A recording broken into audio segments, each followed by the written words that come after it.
Vamos voltar a falar de política e economia. Nessa segunda-feira, o presidente Jair Bolsonaro propôs que o orçamento de 2020 preveja aí uma correção do salário mínimo apenas pela inflação. Ou seja, não haverá aumento real, pessoal. Foi isso que decidiu o governo federal ao formalizar o projeto de lei de diretrizes orçamentárias do ano que vem. Para nos ajudar a entender melhor como ficarão as coisas, está aqui com a gente no estúdio nossa colega Denise Campos. Como é que vai? Vai lá, vai. Você aqui é a Denise, para explicar para você. Por favor, Bolsonaro. Não, que eu não entendo dessas coisas aí. Economia Denise, você não entende. Denise vai explicar direitinho aí. Você não vai meter a mão no preço da... Lá é o Paulo Guedes, aqui é a Denise. Tá bom, Denise. Denise, bom dia. Vamos lá. Por que o governo resolveu mexer nessa política aí de preços, né, que atinge grande parte da população brasileira? Né? Falta de dinheiro, né? Falta de dinheiro. Cada reajuste do salário mínimo produz um aumento muito forte das despesas na Previdência. Né? Se estima em 10 anos uma economia da ordem de uns 330 bilhões, com o governo dando reajuste só pelo mínimo. Né, pela inflação, sem qualquer ganho adicional. E são quase 23 milhões de brasileiros que estão lá na Previdência recebendo o mínimo, tanto pensões como aposentadorias. Então, como há necessidade de se promover esse ajuste, ele resolveu anunciar para o próximo ano essa correção. Agora, eles não assumiram ainda que seria uma nova política, que não vai mesmo aplicar mais a correção da forma como estava. Que, na verdade, não é que há um ganho real. Eles acrescentam no cálculo, além da inflação, o PIB de 2 anos antes. Então, nós já tivemos 2 anos em que não houve correção real, porque a economia estava em recessão. Então, o PIB foi negativo e aí não teve nenhum acréscimo. Então, há uma política diferenciada, Fernando Henrique adotou informalmente, Lula formalizou, mas aí veio depois da Dilma, naquela fase de recessão, sem a correção. Ultrapassa agora o valor meio psicológico de R$1.000, mas de qualquer modo é uma perda, inclusive em termos do potencial de governo estimular a atividade econômica, porque quando você reforça a massa de recursos em circulação, você tende a reforçar o consumo. E o Brasil está precisando disso. O problema é que falta dinheiro, né, Edgar? Esse que é o grande problema. Agora é ver como é que o Congresso vai encarar essa mudança.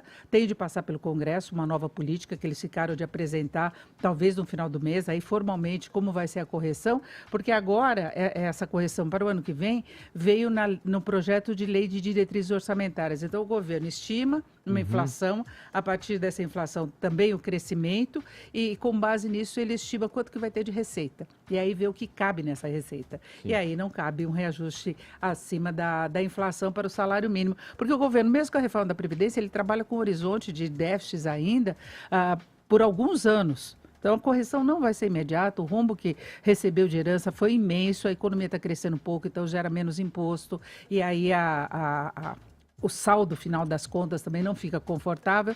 Então, é o possível, né? Eles estão fazendo muita política do possível, com essa tentativa de ajustar as despesas o máximo que der, para viabilizar superávites, recuperar credibilidade, enfim, não dá para continuar trabalhando no vermelho, né? Denise, eu estou pensando aqui enquanto você fala, são tantas as informações que a gente trata e recebe diariamente. Teve recentemente uma questão do valor do salário mínimo, né? Que ficou ali dentro de ao invés de se ter um reajuste que atingiria um determinado número, voltou-se atrás. Eu não me lembro se foi aí já no governo Bolsonaro ou se foi ainda com o Temer no comando do país. Mas teve um valor em que eu me lembro que foi muito criticado, poxa, por a questão simbólica. Exatamente, porque você projeta uma inflação, então você não sabe exatamente qual vai ser a inflação e eles acabaram reduzindo um pouquinho o valor na hora, porque você dá uma arredondada, porque nesse cálculo aqui eles estão... para baixo. Exatamente. Não, eu peguei os números aqui, Denise. Exatamente, que eles conferiram. Então tem esse problema de você estimar a inflação, porque eles estão projetando o valor do ano que vem. Então, você tem mais ou menos a previsão da inflação até o ano que vem. Eles utilizam, inclusive, as projeções do mercado financeiro. Aí, se lá na frente dá errado, tem um ajuste em função do novo dado. Sim. É isso. Nesse caso que o Edgar falou, foi o seguinte, o Congresso, né, ano passado, então... Foi já com o Bolsonaro? Não, foi com o Temer, a transição, na verdade. Mas valendo agora. Valendo agora, porque o Congresso ele tinha aprovado um salário de R$ 1.006, certo? Com base numa estimativa de inflação de 4,2%. Só que a inflação que se verificou foi 3,5%, então eles estavam propondo um aumento de R$ 954 para R$ 998. Nesse caso, teria um aumento real. A gente já deve estar o quê? No terceiro ou quarto ano? Não então, passou do mil. Exatamente, não passou do R$ 1.000. mil. Agora, Edgar, eu acho que vale salientar ainda que, do ponto de vista da população em geral, os estados podem praticar salários diferentes. Eles ajustam. E aqui em São Paulo, por exemplo, o valor que está valendo desde 1º de abril para empregados domésticos é R$ 1.163,55. Então, tem uma diferença nos estados. Agora, você segurar o salário mínimo, você acaba aumentando a desigualdade social que nós temos no país. Né? Em relação à Previdência, haverá uma discussão também nesse aspecto, porque você continua tendo uma vinculação, porque ainda não há uma desvinculação dos benefícios do salário mínimo. Então, você não tem correção real, você tem correções menores para aqueles que ganham menos. Agora, acaba com uma briga que a gente tem na Previdência, uma reclamação constante, que são aquelas pessoas, por exemplo, que no começo da aposentadoria recebem mais do que o mínimo, e o mínimo tendo aumento real, essas aposentadorias cada vez mais ficam perto do mínimo. Então, as pessoas falam, antes eu ganhava 2, 3 salários mínimos, e ao longo do tempo eu estou ganhando agora quase o salário mínimo apenas. Então, é pela diferença aí de correção. Agora, eu acho que um outro exemplo de que o governo está com o cobertor curto é que ele tem essa preocupação do ponto de vista social, até por ponto de vista de popularidade, ele vai conceder o 13º salário para o Bolsa Família, mas não vai ter correção este ano. Porque não cabe as duas coisas. Então, não dá para corrigir e pagar ainda o 13º. Denise, então, eu tenho uma outra pergunta sobre esse tema também. Pelo que eu estava vendo, além de não dar o aumento real no salário mínimo, o governo também determinou que não vai haver, né, pelo menos pela LDO, não vai haver nenhum reajuste para nenhuma carreira pública, exceto aquele projeto que já está encaminhado dos militares. É isso mesmo? E contratações também do lado deles. Eles não vão contratar em nenhuma outra área. Pelo menos está cortando na própria carne. Inclusive, dos militares. Então, eles estão cortando as despesas com o pessoal também. Além da Previdência, tem essa outra preocupação. Eles devem facilitar, inclusive, as demissões, de alguma forma, do lado das estatais. Então, aqueles planos de demissão, porque há necessidade de enxugar a máquina, porque a despesa com a folha é muito grande, e os estados têm de passar por um processo muito parecido, porque eles gastam absurdamente. Houve um inchaço até para garantir apoio político, houve muita essa preocupação, gastança absurda, né? Junto com essa decisão de não dar aumento real para o salário mínimo, também veio uma decisão de que não haverá concurso público em 2020. Exatamente. Então, só na área militar que pode haver alguma diferença. Então, essas medidas não são muito impopulares? São impopulares, são restritivas do crescimento, porque você tem mais desemprego, né, você tem menos aumento de massa salarial. Agora, é a necessidade de fazer ajuste, né? É quando você organiza uma empresa, quando você organiza uma casa, se você não está conseguindo mais bancar o que você tem de despesa, você vai lá e corta. Não dá para ficar nessa situação de vulnerabilidade financeira que o país está. Então, todo investidor olha para cá e fala, olha, esse país em algum momento pode dar calote. Exato. Então, você não pode ter uma gestão irresponsável. Não é boa do ponto de vista social essa decisão, claro que não é, vai causar insatisfação, pode dar problemas lá na tramitação até da reforma no Congresso. O Congresso pode barrar essa nova política que vai ser apresentada pelo governo, não é? Porque tem meio uma situação de confronto aí em alguns assuntos, mas é a situação possível diante do que nós temos. Denise, você vê, quando mexe com a base, né, da sociedade, né, quer dizer, está mexendo na questão do salário mínimo sem oferecer o aumento real, só uma questão de reajuste com relação a perdas no período e tal, né? Agora, eu acho que esse governo do Jair Bolsonaro, ele vem com a proposta dessa enxugada na máquina.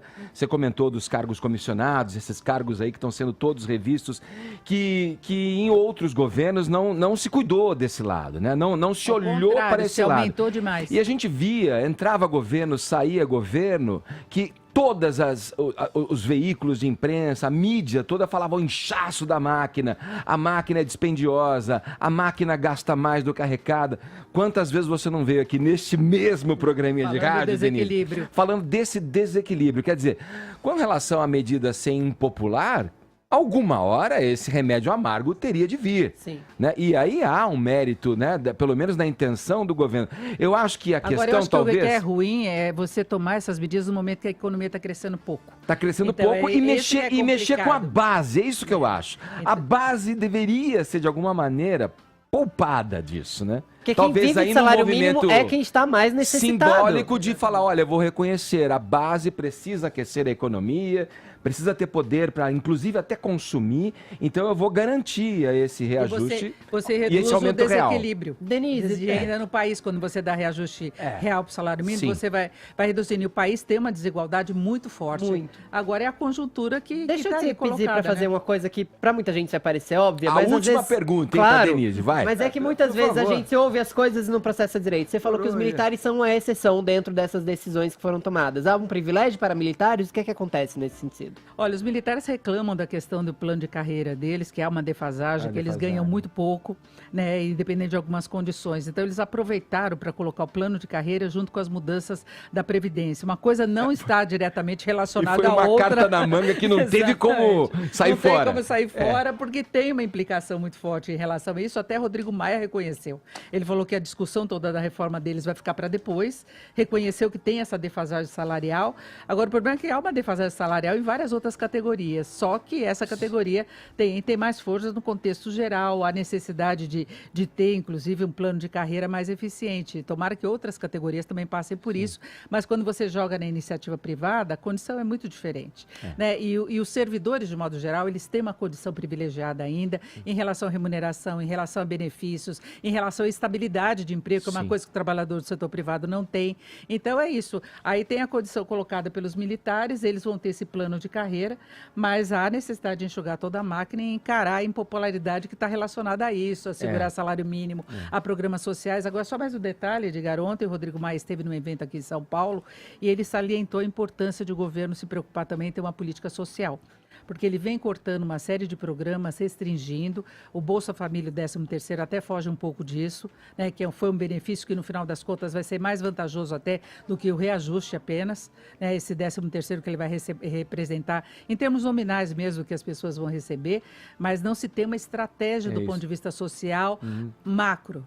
Né? Então, há necessidade de se ter isso, porque o Brasil tem uma pobreza muito grande, a miséria aumentou até o ano passado, aí é uma herança que ficou para o atual governo, mas é uma herança com a qual ele tem de lidar e ele vai ser cobrado por uma eventual situação em que não se tem uma melhora desse indicador. Né? Perfeito. Denise Campos de Toledo, muito obrigado pela explanação aqui pra gente. Viu? Ótimo dia para vocês, presidente. Para você também, presidente. Satisfeito, às vezes é preciso dar um passo para trás para dar dois para frente. Exatamente. É isso aí. Para certo. Obrigado, Denise.